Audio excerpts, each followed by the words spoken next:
നമസ്കാരം. നവരാത്രി ആഘോഷിച്ചുകൊണ്ടിരിക്കുന്ന സമയത്ത് ഭഗവതിയെ പറ്റിയിട്ട് ഒരു കാര്യം എനിക്ക് പറയണമെന്ന് തോന്നി. മഹാലക്ഷ്മിയെ പറ്റിയിട്ട് ഒരു സ്തോത്രത്തിൻ്റെ കാര്യം അത് പറയാൻ വേണ്ടിയിട്ടാണ്. നിങ്ങൾ കനകധാര സ്തോത്രം എന്ന് കേട്ടിട്ടുണ്ടോ?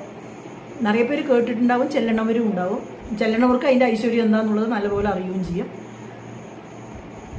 ശങ്കരാചാര്യര്, അതിൻ്റെ കഥ ഞാൻ പറയട്ടെ. ശങ്കരാചാര്യര് സന്യാസിയാവുമ്പോൾ സന്യാസികൾ എങ്ങനെയാ വെച്ചാൽ ഭിക്ഷയാചിച്ചിട്ട് വിശക്കുമ്പോൾ ഭിക്ഷയാചിച്ചിട്ട് ആഹാരം കഴിക്കണം. അങ്ങനെയാണ്, അതാണ് അവരുടെ ഒരു ആചാരം.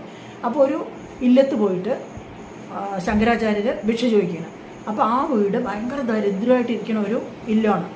ആ ഇല്ലത്ത് ഒന്നുമില്ല. അപ്പോൾ ഈ വീട്ടമ്മ എന്ത് ചെയ്യും? അടുക്കളയിൽ പോയി നോക്കുമ്പോൾ ഒരു നെല്ലിക്ക, ഉപ്പിലിട്ടൊരു നെല്ലിക്ക ഉണ്ടാവുള്ളൂ. അപ്പോൾ അതൊരു ഒരു വാഴയിലാക്കിയിട്ട് ശങ്കരാചാര്യർക്ക് കൊണ്ട് കൊടുക്കും. ഇതേ ഉള്ളൂ ഇവിടെ പറഞ്ഞിട്ട്. ശങ്കരാചാര്യർക്ക് എന്താ അവിടുത്തെ സംഭവം എന്താണെന്ന് മനസ്സിലാവുമ്പോൾ ശങ്കരാചാര്യ എന്ത് ചെയ്യോ, ഇത് കയ്യിൽ വെച്ചിട്ട് മഹാലക്ഷ്മിയെ സ്തുതിച്ചിട്ട് കുറേ ശ്ലോകങ്ങൾ ചെല്ലും.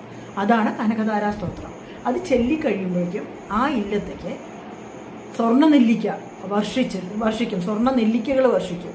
അങ്ങനെ അവരുടെ ദരിദ്രം മാറി അവർ സമ്പർസമൃദ്ധമായി ജീവിച്ചു എന്നുള്ളതാണ് കഥ. ആ സ്തോത്രങ്ങൾ നമ്മൾ വീട്ടിൽ ചൊല്ലിക്കഴിഞ്ഞാൽ, ആ സ്തോത്രം നമ്മൾ വീട്ടിൽ ചൊല്ലിക്കഴിഞ്ഞാൽ ഭയങ്കര ഐശ്വര്യമാണ്. അതായത് നമ്മൾ കടബാധ്യതകൾ കൊണ്ടും ദരിദ്ര ദുഃഖങ്ങൾ കൊണ്ടും ഒരുപാട് ദുഃഖങ്ങൾ അനുഭവിക്കുന്നവർക്ക് വളരെ നല്ലൊരു കാര്യമാണിത്. ഒരു 41 ദിവസം നമ്മളെ പരീക്ഷിക്കാണ്ടേ, നമുക്ക് നല്ലത് വരുമോ നോക്കാൻ വേണ്ടിയിട്ട് പരീക്ഷിക്കാണ്ടേ അതൊന്ന് ചൊല്ലി നോക്കും. രാവിലെ ചെല്ലണം എന്നാണ് പറയുക. രാവിലെ നേരത്ത് നമ്മൾ ഫോണിലിട്ടിട്ട് ആദ്യം കേട്ടാകുമ്പോൾ അത് അത്ര കഷ്ടമുള്ളതൊന്നുമില്ല. എനിക്കൊരു ടീച്ചർ പറഞ്ഞു തന്നതാ. ഞാനത് അതനുസരിച്ച് ചെയ്ത് നോക്കി. എനിക്ക് നല്ല ബലവും കിട്ടിയിട്ടുണ്ടായിരുന്നു. ഇതിപ്പോൾ എല്ലാവരും ചെയ്യണം പറഞ്ഞിട്ട് ഞാൻ പറയുകയല്ല. ചെയ്യണവരുണ്ടാവാം, വിശ്വാസമില്ലാത്തവരുണ്ടാവാം. പക്ഷെ ഒരാളെങ്കിലും ഇത് ചെയ്തിട്ട് എനിക്ക് നല്ല ഗുണം കിട്ടിയെന്ന് പറഞ്ഞു കഴിഞ്ഞാൽ എന്നോട് നിറയെ പേര് പറഞ്ഞിട്ടുണ്ട്. ഞാൻ ഒരുപാട് ഇങ്ങനെ ചില സങ്കടങ്ങൾ പറയുന്ന ആൾക്കാർക്ക് ഇതിൻ്റെ ഒരു ബുക്ക് കൊടുക്കും, ചെറിയൊരു ബുക്ക് കൊടുത്തൊന്ന് വായിച്ച് നോക്കും. വെറുതെ നിങ്ങൾ വായിക്കുമായിരുന്നു. അപ്പോൾ പലരും പറഞ്ഞിട്ടുണ്ട് ഒരുപാട് മാറ്റങ്ങൾ എൻ്റെ ജീവിതത്തിൽ ഉണ്ടായിട്ടുണ്ട് എന്ന്.